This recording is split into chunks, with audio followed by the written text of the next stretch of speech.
para a relação do corpo com o todo, né? Com o todo teológico. A gente misturou essas duas questões. E as nossas perguntas também foram bem direcionadas em relação ao corpo, à nossa alma, sobre o sexo, né? Que é, quando a gente escuta assim, a gente fica até meio, nossa, realmente é sexo que a gente está falando? Quando eu fui ele fazer as perguntas, houve meio que isso, né? Desse choque. E aí, é justamente sobre isso que a gente vai abordar. Como vocês devem ter visto aqui, né, no grupo, né, que a gente mandou o tema de hoje, é sobre a teologia do corpo. E o que a teologia do corpo ela vai abordar? O que é a teologia do corpo? Vocês têm alguma ideia sobre o que seja? Nem? Se vocês tiverem, é só falar. É o estudo do corpo sob ótica mais sagrada? Muito bom. Vocês viram? E como é que se deu? Resumiu tudo. Nem eu resumi também assim. E como é que se deu essa relação? Quem que formou essa relação do corpo com o sagrado? Foi o João Paulo. Exatamente. A gente fez dever de casa certo? Caraca, o cara não leu antes. Então, eu vou ler aqui para vocês a síntese do que eu produzi para trazer para vocês de uma forma mais completa, assim, para não ficar faltando nada, tá? Aí eu espero que vocês não se importem se eu ler assim. O que é a teologia do corpo? É a reunião de 129 palestras que João Paulo II desenvolveu durante 5 anos, desde o início do seu pontificado, em 1979 até 1984. E essas palestras, elas giravam justamente em torno de questões sexuais, ao ato sexual, a questão do gênero em si mesmo, o que é o homem, o que é a mulher, o que condiciona uma reflexão de quem somos nós, a condição da nossa existência, né? E por que a gente tem que estudar a teologia do corpo? Porque ela nos proporciona a valorização do sexo, desde o seu sentido original, sobre o que é o amor, o que é o homem e o que é a mulher no projeto de Deus. Sendo assim, quando a gente se pergunta sobre essas coisas, a gente realmente se pergunta sobre o sentido da vida, né? Por isso que é importante estudar a teologia do corpo, porque através dela a gente chega a essa resposta, ao sentido da nossa vida, que é o que muitas vezes, que é a pergunta que mais bate na gente com a idade que a gente tem, né? E essa é a melhor forma assim, que eu descobri, que eu não sabia antes de vir pra cá sobre, e eu me senti maravilhada assim, com o sentido que ela traz. E qual é esse sentido? De que forma ela pode nos trazer esse sentido da nossa vida, né? Não só através daquelas perguntas, né, que a gente se faz, porque antes a gente se pergunta para chegar na resposta. Para responder essa pergunta, a gente primeiro tem que se voltar por que a teologia gira em torno do sexo? Por que ela aborda justamente sobre um tema que mexe com tantas pessoas assim? Todas as pessoas pensam, nossa, mas o sexo por um pensamento assim... Não, peraí, depois eu falo sobre isso. Perdão, pessoal. Primeiro a gente vai ter que responder a questão: por que a teologia do corpo gira em torno do sexo? Justamente pela teologia do corpo ter como objetivo de resgatarmos o seu sentido original. Pois quando nós fazemos isso, nós aprendemos a valorizar o sentido do sexo que se foi perdido durante a Revolução Sexual de 68, de outubro de 68. Depois vocês pesquisem mais sobre isso. E que ainda vem sendo deturpado, e eu digo que vem sendo deturpado porque hoje em dia o sentido de sexo é automaticamente ligado ao vulgar, e que a igreja que condenou desde o início, o que é um tema absurdo de se dizer, pois se fosse assim, nenhum de nós estaríamos aqui, não é? Vocês estão entendendo? Tá legal? Tá certo? Tá, beleza. A relação sexual, na verdade, deve ser entendida como ícone da vida interior da Trindade. É estudando a teologia do corpo que aprendemos o valor teológico do sexo. Entende? Porque o sexo, ele tem um sentido teológico. A gente que está acostumado a relacionar a algo que é errado, sabe?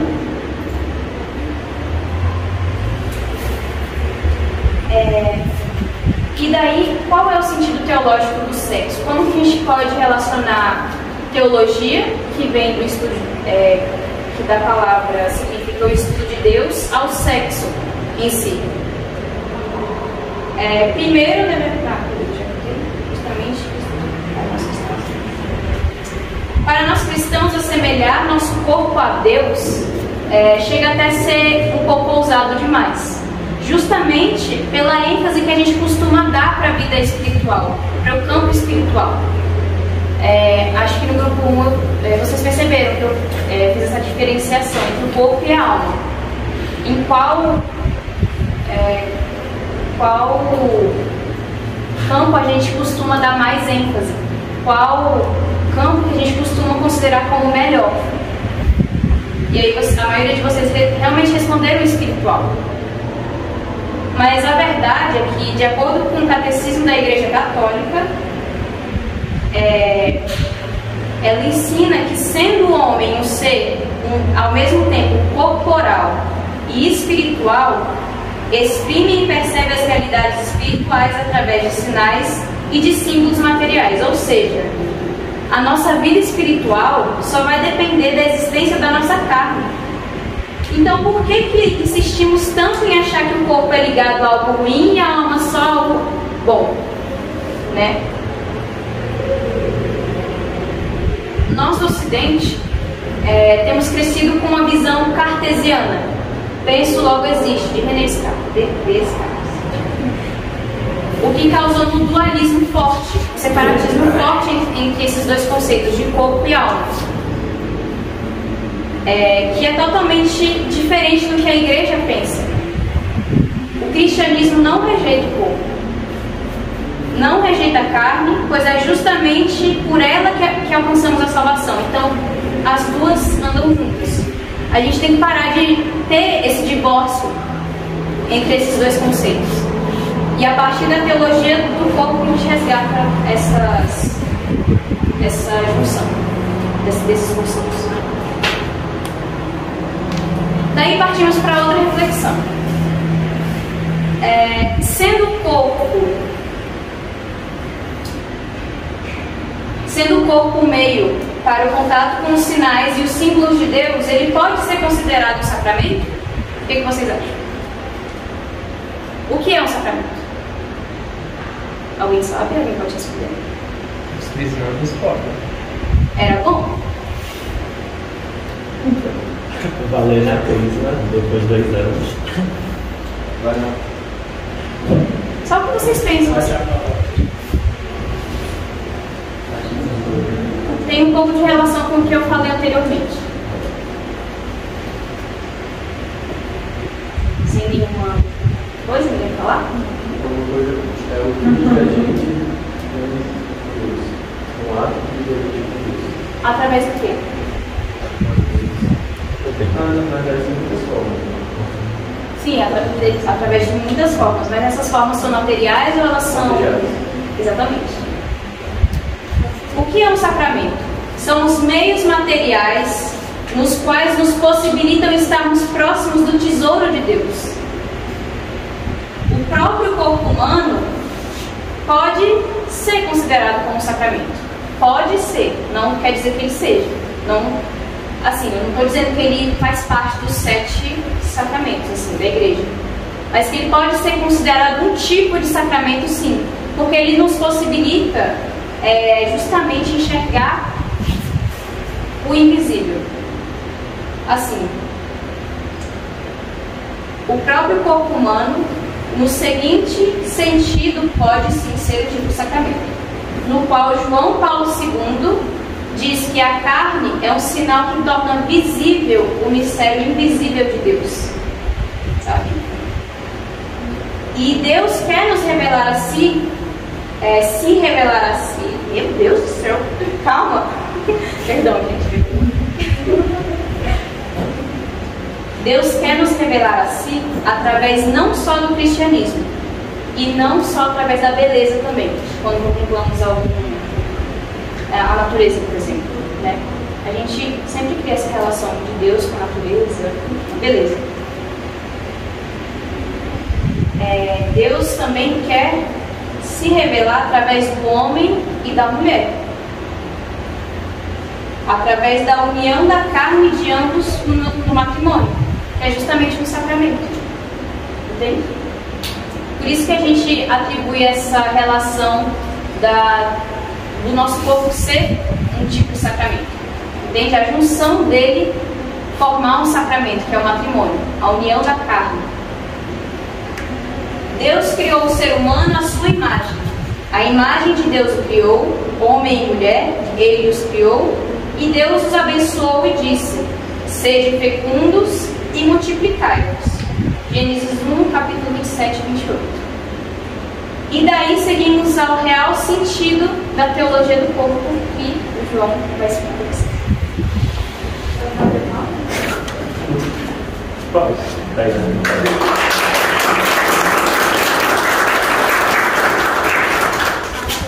Só que um pouquinho pra lá. Vocês estão com calor? Pode deixar ligado, né? Só tem um pouco mais pra lá.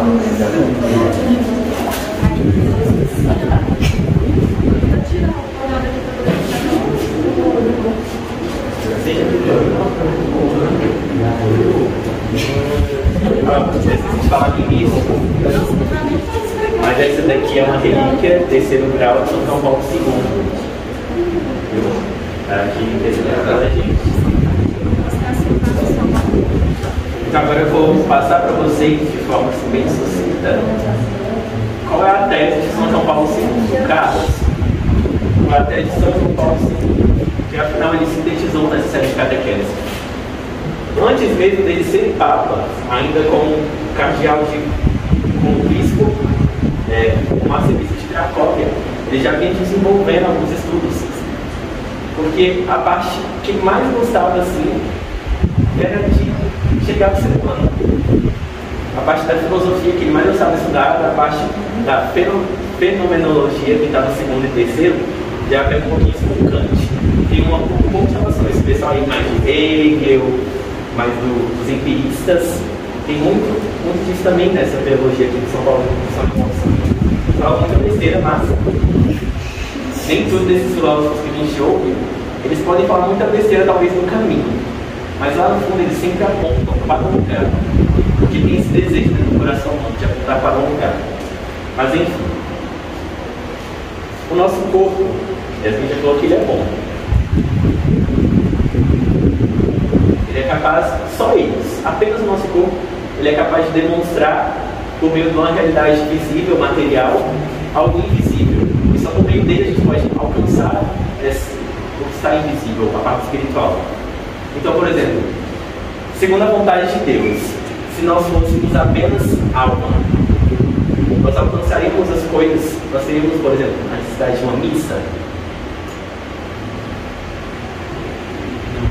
Nós conseguiríamos, por exemplo, muitas vezes sentir Deus no nosso coração, assim, aquele conforto quando a gente reza. Não. Nosso corpo ele permite de alcançar essas realidades espirituais, porque Deus imprimiu nele uma imagem do seu amor. Então, nosso corpo é um sinal de Deus, um sinal. E, como sinal, nos possibilita ver essas realidades espirituais e também participar desse mistério de Deus. Ou seja, então, é tudo isso, né? Então, resumindo, o nosso corpo permite um vislumbre visível daquilo que existe explicado, né? Então, mas a gente precisa estabelecer um pouquinho de observação apenas. Um sinal contempla o mistério inteiro. Não, ele é um sinal. Ou seja, É bem porque quando a gente chega no céu, a gente se assiste. Porque a gente recebe um mistério aqui, mas nos nossos corpos, nos sacramentos, mas isso é um sinal. Muitas vezes é aquilo, mas não contempla todo o mistério que aquilo é. Então, nossos corpos são sinais de Deus, mas nós somos criaturas, nós não somos criaturas. Então, tem que estabelecer essa semelhança. A gente está falando que o corpo é divino, que Deus se parece com a gente assim, entendeu? E já citando o nosso catecismo, que é muito importante a gente saber essas coisinhas do nosso catecismo, ele diz que o ser humano, por si próprio, ele precisa de sinais para poder se comunicar, seja fala, seja desenho, seja música. Nós precisamos de sinais. Ou seja, também para estabelecer uma comunicação com Deus, nós precisamos de sinais. Esse sinal é o nosso corpo. Por meio do nosso corpo, nós podemos alcançar a Deus. Sem o nosso corpo, nós não podemos fazer isso, entendeu? Nosso corpo não é apenas uma fonte de pecado. O material é ruim, o espiritual é bom. Não. Isso foi uma heresia. Heresia, ou seja, são pessoas de dentro da igreja, batizadas. Uma pessoa que está lá fora e fala uma besteira, não é herege. Herege é quem é batizado. Muitos lugares da Inquisição eram batizados. A maioria assim, eles receberam um aviso, receberam um aviso, eles não queriam mudar. E essa heresia era chamada de maniqueísmo. O maniqueísmo falava bem assim: a alma é boa, o corpo é mau. E era tão, assim, das palavras, era tão escroto isso, porque, por exemplo, eles levavam isso contra a letra, que eles eram grupos de pessoas, né, que na Europa, eles iam de vila em vila, e o que eles faziam com as mulheres grávidas? Eles matavam para tirar os bebês. Por quê? Porque se ela está dando a luz a uma criança, ela está aprisionando a alma daquela criança naquele corpo, e aquele corpo é impuro. O que não é, nunca foi a teologia da igreja sobre isso, da perspectiva sobre o corpo. Então, pensem como isso é bonito. Pensem isso como poetizão. Deus, que por Espírito, se fez carne na pessoa de Jesus. E se fazendo carne, ele tornou visível aquilo que era invisível. Jesus não veio só para salvar a gente, mas Jesus também veio para salvar, mas para acompanhar a gente, para dizer, reafirmar a verdade sobre o nosso corpo. Então é isso. Então nós somos, o cristianismo é a religião da união de Deus com a humanidade, por meio do corpo. É a religião da palavra, a palavra do Espírito. Eu signo não tinha tempo. Tempo é uma coisa que existe para nós, mas no céu não tem tempo. Ou seja, a palavra só existia e se fez carne. O corpo de Jesus, Deus, em sua natureza é invisível, não ser visível aos nossos olhos. Então, pela encarnação de Jesus, o nosso corpo entra pela porta principal da teologia. Pela porta principal do céu. Nosso corpo entra nessa realidade mística, no mistério divino. Mas afinal, o que é esse mistério divino? Quando a gente pensa em mistério, a gente pensa ou é algo muito complicado para resolver, ou tipo, geralmente é algo complicado para se resolver, algo completo. Mas quando a gente fala de mistério aqui no corpo, a gente vai pensar em algo mais profundo. Em realidades, como eu disse, sinal. O sinal vai mostrar aquilo, mas ele não mostra tudo. É impossível. Céu inteiro caber no corpo, céu inteiro caber dentro da igreja. São sinais da verdade divina, mas não cabe aquilo lá. Porém, apesar disso estar muito maior e muito mais longe, mesmo assim Deus se torna cognoscível, ou seja, ele se dá a conhecer. Deus não deixa a gente à deriva. Mas é afinal, quando a gente fala de Deus aqui, vocês pensam em quê? A palavra Deus. Mariana, você pensa? Salvação. Agora, pessoas de Deus. Letícia. Amor? Vitor. Pessoa? Pessoa? Falou? Palavra? Não, a pergunta é a pessoa. É a pessoa de Deus. Não sei, Jesus?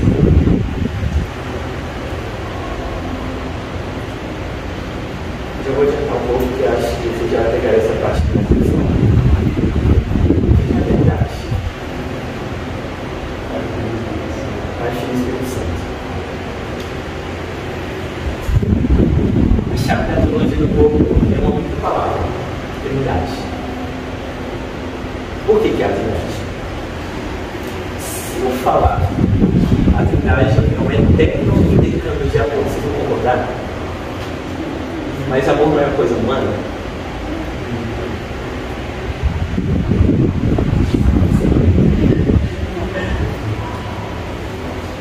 Então, Deus é eternamente intercâmbio de amor entre o Pai, que gera o Filho, e o amor entre o Pai e o Filho, esse amor eterno, que o Filho ama o Pai eternamente, o Pai ama o Filho eternamente. Isso nasce do Espírito Santo. E é uma relação eterna, ou seja, nunca acaba, sempre existiu. Desde os primórdios do tempo sempre existiu, desde Deus Pai gerou Deus Filho. Então, a partir desse intercâmbio de amor, nós, seres humanos, somos chamados a participar desse intercâmbio de amor. Não é apenas uma coisa lá onde a gente fica aqui. Nosso corpo é chamado a participar dessa realidade, desse mistério do Senhor. Então, essas pessoas da verdade vivem esse intercâmbio de amor. Vivem, na verdade, uma palavra que nós podemos usar também é uma comunhão de pessoas. O que é uma comunhão? União. Mas literalmente, se a gente pegar a palavra de vai vir assim, comum união. Ou seja, eles partilham de uma mesma união. E nós somos chamados a participar dessa união. Então, só resumindo aqui, o Pai gera eternamente o Filho. O Filho ama eternamente o Pai. Esse amor eterno. Exatamente. Mas a gente tem que lembrar que Jesus não só ama o Pai, como ele se doa eternamente ao Pai. Constantemente Jesus se doa eternamente ao Pai. De uma forma atemporal até mesmo. Então, aqui nós vamos encontrar a razão da nossa existência. Aquela pergunta: qual é o sentido da vida? O sentido da vida é o amor. O sentido da vida é amar. Mas não amor que é paixão. Hoje em dia tem muito disso. Eu amo aquela pessoa, significa que eu sinto algo por aquela pessoa. É errado, por exemplo. Eu tenho que amar muito o Gabriel. Mas eu não gosto do Gabriel. Mas mesmo assim, eu amo o Gabriel. Você vai ver, Gabriel. Porque amor não é sentimento. A gente pensa em amor, a gente tem que pensar em quê? É esse amor que nós temos que nos espelhar. Esse é o amor que esse é o amor que vai dando sentido para a nossa existência. Porque mesmo tendo dinheiro, tendo fama, tendo tudo tem, as pessoas estão perdidas aí, tirando a própria vida, porque não aguentam esse peso. Porque para elas não encontraram sentido da existência, que está na cara, o amor. O amor é sentido da existência. As pessoas estão perdidas porque a gente parou de enxergar o real sentido do amor.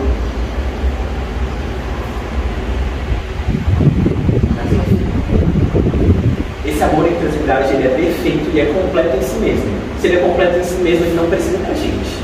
Começa por aí. Então nós somos Deus. Ele é completo em si mesmo, ele não precisa. Eu preciso rezar porque Deus precisa da minha oração. Não, eu vou precisar da nossa oração, nós precisamos da oração de Deus. Eu vou rezar para mudar a vontade de Deus. Não, eu tenho que rezar muito para que Deus mude a minha vontade. Quando a gente começa a entender isso, a gente começa a compreender, por exemplo, o rosário de uma maneira diferente, a missa de uma maneira diferente, a Eucaristia de uma maneira diferente, a confissão de uma maneira diferente. Nós saímos do centro, nós saímos assim: eu sou o amor. Nós visitamos aquela palavra na primeira carta de São João, não lembro muito mais. Deus é amor. Isso sempre esteve na nossa cara, mas por que a gente não percebe isso? Por que a gente não vai atrás disso? Por que a gente está banalizando o sexo? Se ele é bom, o que está acontecendo?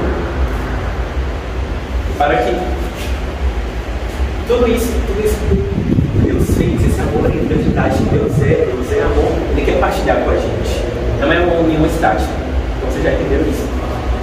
Então, nós somos chamados a essa comunhão de amor entre a Trindade. Somos destinados a participar. Nós não somos chamados, nós somos destinados. É nosso destino participar dessa comunhão de amor entre a Trindade. desde o momento da sua criação. Mas, tipo assim, como assim? Desde o momento da criação a gente é chamado esse amor, essa coisa aí. Precisamente pela beleza, pela diferenciação sexual entre homem e mulher. Nós somos chamados a viver uma só carne e assim começa a participar desse amor. Então, para participar dessa amorosidade, eu preciso casar? Preciso estar com outra pessoa? Não. Por que não? Eu tenho que fazer só nossa carne com alguém. Sim. Mas se você for lá. Eu não posso não. Eu vou ter que falar isso depois. E as pessoas que são celibatárias estão contra a igreja, então? Os padres que são celibatários estão contra a igreja, então? Existem muitas formas de ensinar a nossa carne, mas a analogia mais perfeita que a gente vai usar inicialmente, essa parte de celibato, de vida missionária, é mais lá no final. Mas a analogia que nós vamos usar agora é do casamento entre homem e mulher. O que aconteceu aqui no teatro? Quando Deus fala, vocês se tornaram uma só carne. Está lá no Gênesis. O que acontece aqui? O que aconteceu no Gênesis? O Gênesis é uma metáfora, claro. Uma linguagem poética. Mas o que aconteceu aqui? O que o autor quis passar para a gente? Todos são semelhantes e ao mesmo tempo diferentes. São semelhantes, diferentes e diferentes. E onde é que isso acontece? Hã? Quando ele cria os dois. Mas quando ele cria os dois, o que eles realizam ali? Elas trazem a fusão das almas, né? O Gênesis começa com o casamento. Olha que interessante. O Apocalipse termina com o casamento. Nós começamos com o casamento. Adão e Eva se tornam-se uma só carne. E outra coisa. Esse último casamento ocorre no Apocalipse. Ele é a imagem do casamento de Cristo com A igreja. a igreja.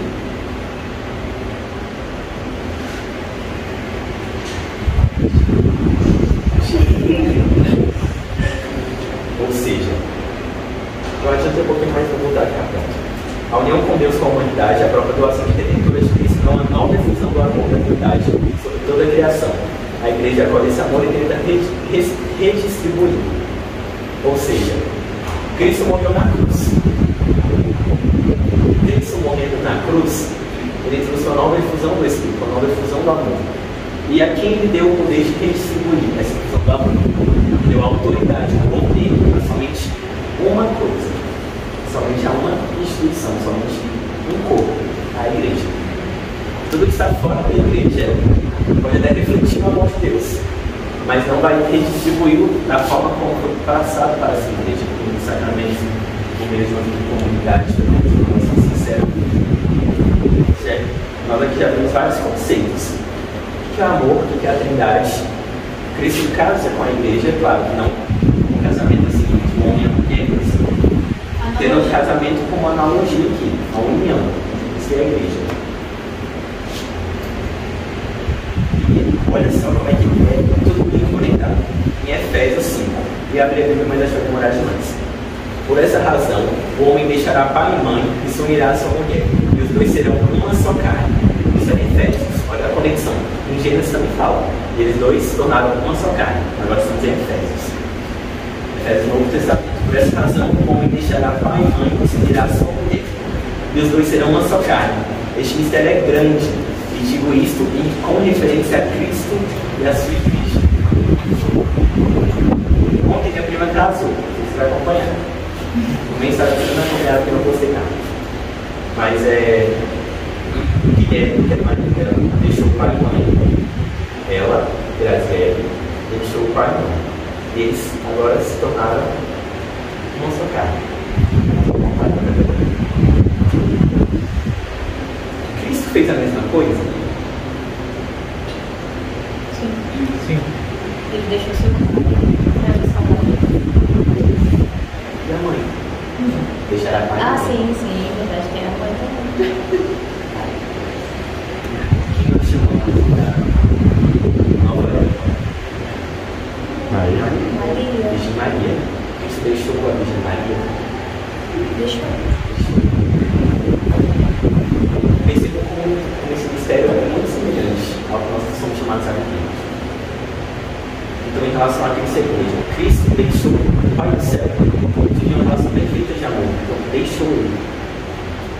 terra.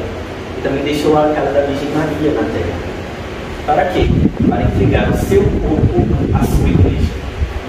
Ou seja, o casamento de Cristo e a igreja. Mas eu entendo o casamento assim, falando, é uma analogia. Entendo esse casamento com união.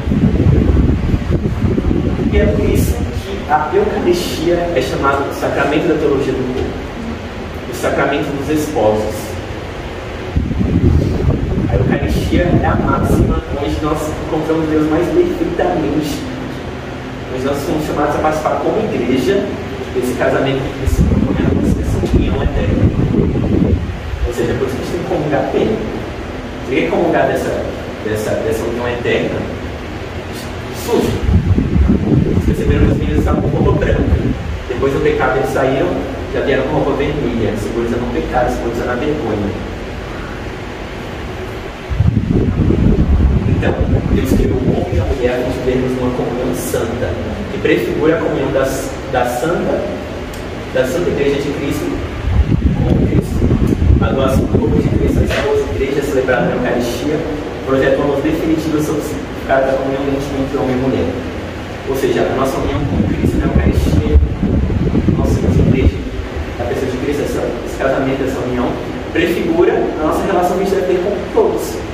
Eu, como uma mulher, segundo a minha vocação, essa mulher como todo homem, de vocês, com a vocação que vocês são chamados, ou seja, uma vida religiosa que também vive um casamento. Não da mesma forma que duas pessoas são chamadas do mesmo matrimônio. Do mesmo modo como os celibatários vivem um casamento, vivem uma união.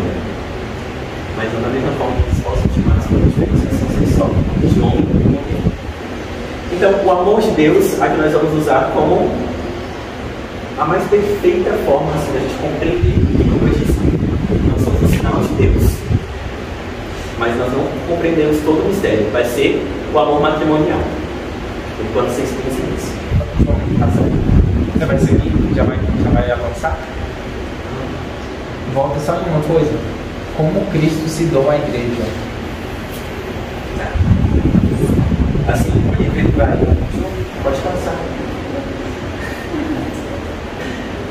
Então, como Cristo se doa à igreja? E quando ele deixa a Senhora? Ele vai deixar na Senhora especificamente, segundo a Sagrada Escritura e segundo a tradição, quando ele vai morrer na cruz. Ele é tirado da Santa Virgem Maria. Realmente tirado, assim, né? Foi. E também quando ele sai de casa para evangelizar, e ensinar os apóstolos. Ele se prepara durante 30 anos, depois ele sai em missão, sai em doação, ele educa, ele ensina e depois ele dá a vida. Na cruz. Lá é o casamento. Mais especificamente, atualmente, esse amor de doação ele se estabelece principalmente na Santa Missa. Na Santa Missa nós vivemos o quê? Santa Missa. O que vocês pensam? Santa Missa. Vocês não devem pensar em uma festa comum, onde a gente bate palma, onde faz barulho. Vocês não devem pensar em uma reunião de amigos apenas. Também. Santa Missa, o Papa Francisco nos visitou outro, uma das palestras dele nos visitou falando assim: Santa Missa é o Calvário, ponto final. Ou seja, a Santa Missa é a celebração da cruz. Também da ressurreição, mas da cruz. E ali também Cristo vai se doar inteiramente. Principalmente na pessoa da Eucaristia, que eu estou falando. A Eucaristia é o sacramento dos esposos. Ele está se doando inteiramente, ele passa o dia inteiro no sacrário esperando a gente, para se doar conosco. Entendeu? Esse doa de forma mais direta. E carnal. Carnal, exatamente. Ou seja, aí vem aquela questão do sacramento. O sacramento precisa de uma matéria. Quem vai crismar agora? O que o bispo vai fazer? Ele só vai impor a mão em vocês? Ele vai simbolizar isso com o quê? Com o óleo do Cristo. Ou seja, para que nós recebemos a graça de Deus com matéria. Nosso corpo é bom. Se não pegar em nada essa informação para eles, o corpo é bom. Agora, de corpo mal, a gente chama de queimista. Isso é uma heresia. Uma loucura também. Então, de certa forma, o plano eterno de Deus, de forma assim, até engraçado, é casar-se conosco. E aí vem aquela ideia, seja um casamento de Adão e Eva, também no casamento, no final, a Apocalipse de Cristo com a igreja. E nessa troca, nesse casamento, tem uma troca eterna de amor e comunhão.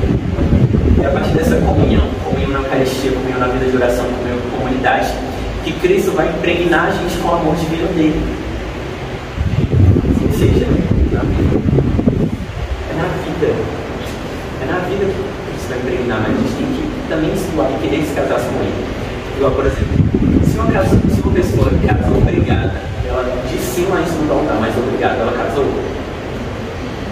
Não. Não vai. Mesma coisa até quando vocês vão deixar aquela mão de Deus, a gente vai para vocês. Tipo assim, pensem mesmo nisso. Tem quando a gente vai deixar que não tem uma troca, comunhão, só Cristo chamando a todo momento, a gente vira nas costas. Não ter uma fé sincera. Sem responder de verdade. Sem responder de verdade, mas até responder. Mas sem responder de verdade. É tão chato quando, por exemplo, você está conversando com uma pessoa e ela te responde muito mal, tipo assim, eu estou me lembrando agora que você fez uma pergunta sobre por que a gente insiste em dizer que o sexo não é sagrado. E aí eu tinha escrito essa resposta aqui. Aí, pode falar? Aí? Pode? Só para concluir. Pode. Só para retomar aquela pergunta que ele tinha feito sobre o porquê que a gente trata o sexo como algo que não é sagrado. A gente viu que a gente cria esse dualismo entre o corpo e a alma, né? Naturalmente por causa da influência cartesiana. Mas não é só isso, né? Por que é tão difícil enxergá-lo como um grande mistério da união numa só carne? Por que é tão difícil enxergar o sexo como algo sagrado? Porque o inimigo sabe que o corpo e o sexo têm o objetivo de proclamar o mistério divino. O inimigo sabe que o sexo é bom. Porque uma vez que ele consegue estragar esse sentido, ele consegue afastar a gente da salvação. E ele pode fazer isso de diversas formas. E como que a gente pode se proteger disso? Qual é a nossa arma? Se vocês têm alguma ideia de como nos proteger contra esse mal, como travar essa batalha, como vencer essa batalha, como a gente deve enxergar o sexo como ele realmente deve ser enxergado. A teologia do corpo ela veio justamente para nos ensinar isso. João Paulo II, ele traz um resgate para combater esse mal que o diabo deturpou e plagiou, que tomou o sentido sexual para si e o enxergássemos como algo que não é sagrado, que é errado ou até mesmo profano. Quando temos ciência da ciência, quando a gente tem ciência da batalha que a gente está travando contra o inimigo, a gente sabe com quem a gente está lutando. Exatamente. Nós devemos nos proteger com a verdade. E o que é essa verdade? O que a gente deve proteger? O que vocês pensam que a gente deve proteger, ligando a essa realidade mais sexual?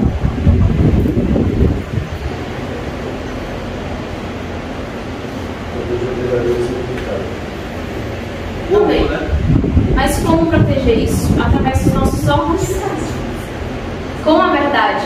A gente tem que proteger o sentido original da palavra sexo. A gente tem que... como explicar isso para vocês? Porque eu realmente também tenho dúvida, mas a gente tem que se proteger com a verdade, não com látex. Entende? Preservativo. E daí que entramos em outro assunto, não tão distante do anterior. O que aconteceria se nós introduzíssemos um método contraceptivo como proteção há 200 anos atrás, na nossa história? A gente existiria? Vocês pensam que se inserirmos um método contraceptivo, a gente existiria? Você estaria aqui hoje?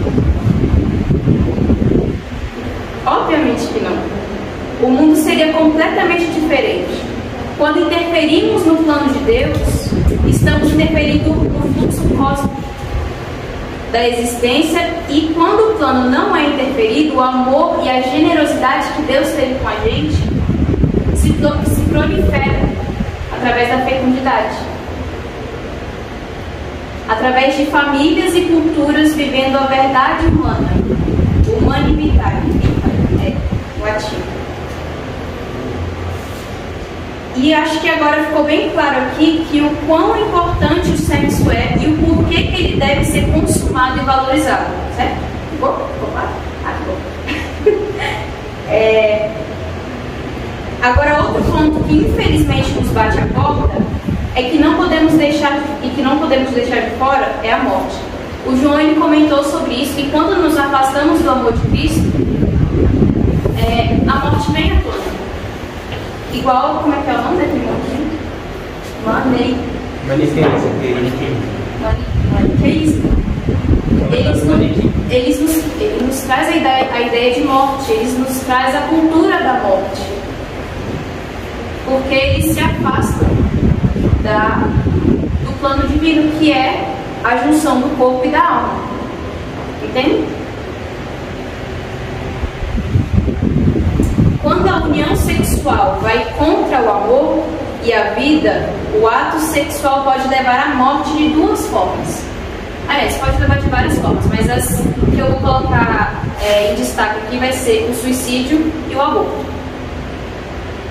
O suicídio e o aborto são dois ramos que participam da cultura da morte, pois das duas formas estamos abusando e maltratando do grande presente do sexo que Deus nos deu, a vida.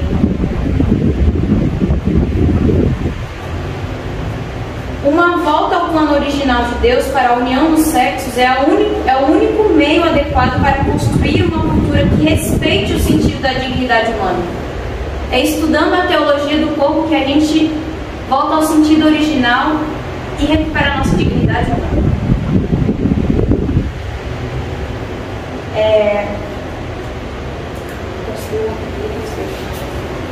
E o que o Papa diz sobre isso? Exatamente. O que ele mais martela? Assim, o que ele martelou durante essas 129 palestras que ele fez? Primeiro, ele se voltou para responder duas perguntas principais. O que significa ser um ser humano? O que significa o homem? E a segunda pergunta era como viver a minha vida para ter felicidade, como obter a felicidade. E durante essas 129 palestras ele respondeu de uma maneira assim que marca a base da teologia do corpo, que é resposta 1, respondendo o que significa ser humano.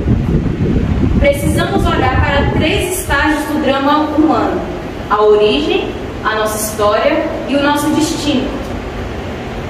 Onde estivemos, onde estamos agora e para onde que nós vamos. Quando voltamos para a origem, descobrimos justamente o quê? O plano original. O plano original da união dos sexos, da união da carne, de Adão e Eva. Quando o homem e a mulher estavam nus e não sentiam vergonha, eles viviam a união sexual tal como Deus criou para sempre. Viviam a sexualidade de acordo com a imagem de Deus. Eles amavam-se um ao outro como Cristo nos ama. Logo depois do pecado, herdamos a vergonha, que demonstra o quão difícil é amar com os nossos corpos.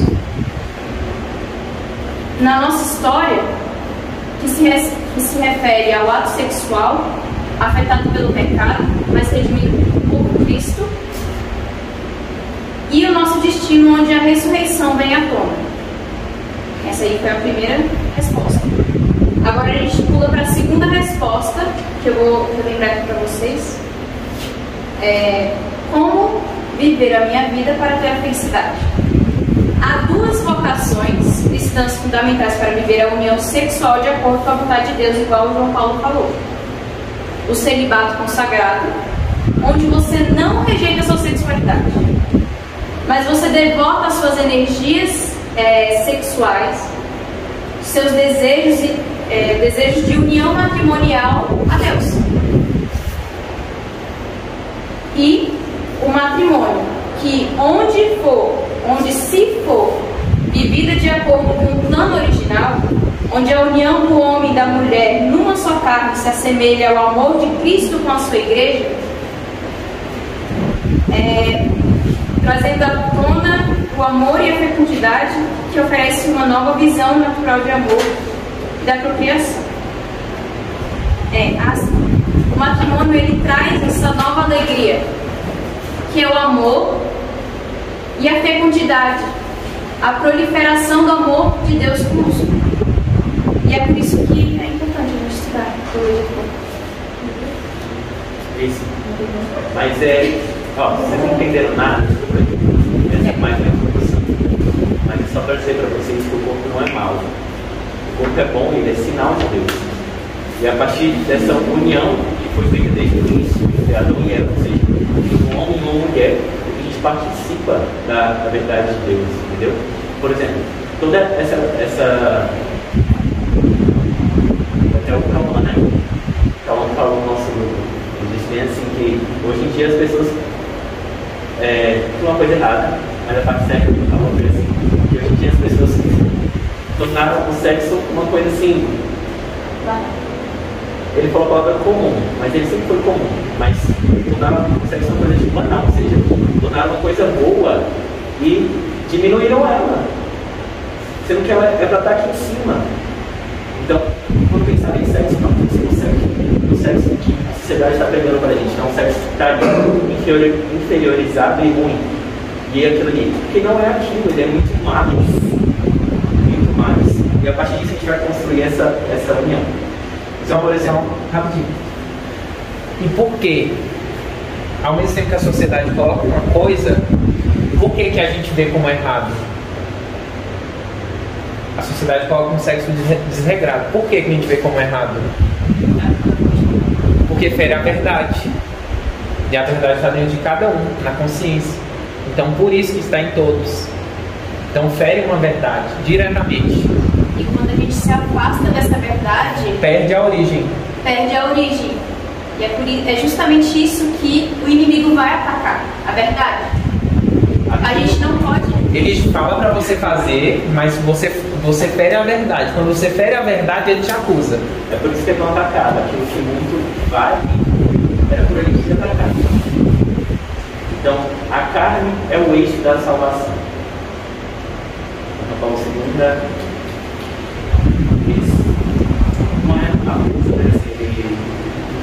uma coisa radical.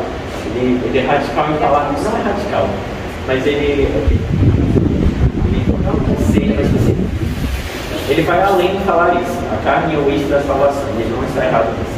Então, nessa caminhada, no nosso grupo, a gente escolheu um livro e as 3 primeiras etapas vão contar principalmente sobre a origem. O que aconteceu na origem de fato? Então, eu ia falar sobre a nossa história e também sobre por que eles precisam ressuscitar. E pelo menos para vencer a morte. O que aconteceu com os nossos corpos depois da ressurreição? São muitas questões assim que influenciam na nossa vida. E a segunda parte, como a já falou assim, sobre as vocações. Temos a vocação do celibato para o reino. Na minha opinião, é o capítulo mais bonito, porque é ali que eu entendi realmente que é a teologia. Principalmente que sacrificam o casamento terreno e antecipam o casamento celeste. Imagina fazer isso aqui na Terra. Que louco. Então, temos também, vamos falar sobre matrimônio, por que casar, o que significa casar, e também sobre amor e fecundidade. Nós vamos também reexaminar a ética sexual, comparando ao que ela deveria ser e comparando ao que ela está sendo no mundo. Mas a nossa formação acabou aqui. Deixa eu só falar mais duas coisas. Uma é sobre a Eucaristia, porque Cristo é Deus e na Bíblia a gente vê que Deus é Pai. Então, Deus é homem. Como é que ele vai se unir? Espera aí, só a linguagem para eles chegarem lá. Deus é homem. Como é que Deus vai se unir comigo, que sou homem também? Quebra. Porque Deus não se une a um homem, ele se une a uma alma. Aí tem um casamento. Mas através da nossa carne que a Mas gente chega. Jesus que é homem, né? Através da nossa carne que a Deus, gente chega na a isso. verdade, é Deus. Sim. É porque, ó, já vi o capítulo do leite, Deus, Deus Pai, ele tem sexo? Por quê? É espírito. Não tem sexo. Deus Pai não tem sexo. Jesus veio como homem para já dar um sinal daquela questão do sacerdócio. E também porque Jesus não ia nem assexuado se ele se tornar homem. Ser homem participa dessa diferenciação entre os sexos. Então já teve esse sinal do sacerdócio destinado aos homens. Um sinal já. Mas é isso, Deus não tem sexo. Então nessa união, eu entendi o que estava falando. Foi nessa questão da analogia, ou seja, não é tipo literalmente, você é a esposa de Cristo. Não é isso. Não é isso. Mas é aquilo que eu falei, é uma analogia. Almas esposas. Almas A esposas. analogia é só para deixar mais fácil para a gente entender a relação, não que seja aquilo mesmo, de fato. Por exemplo, se eu for casar com a Yasmin, aí ok, homem, esposa, mulher, esposa. Mas quando eu me unir a Cristo, são almas esposas, eu sou esposa e Cristo é esposa. Entendeu? Cristo é espírito. É Deus é espírito. Deus é espírito. Deus é E totalmente corpo espírito. e alma. É a união do corpo, alma e espírito. Exatamente. Jesus que temos essa coisa. Jesus é espírito, mas não é puro espírito. Jesus também é homem. Separar a alma de Jesus do corpo de Jesus, você acabou. Tem uma facada na teologia moderna. Exatamente.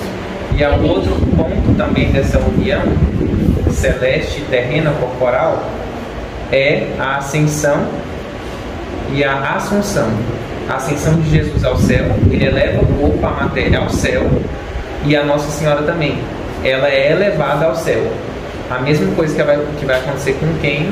Com todos, né? Seja para o céu ou para o inferno. Eles terão o seu corpo.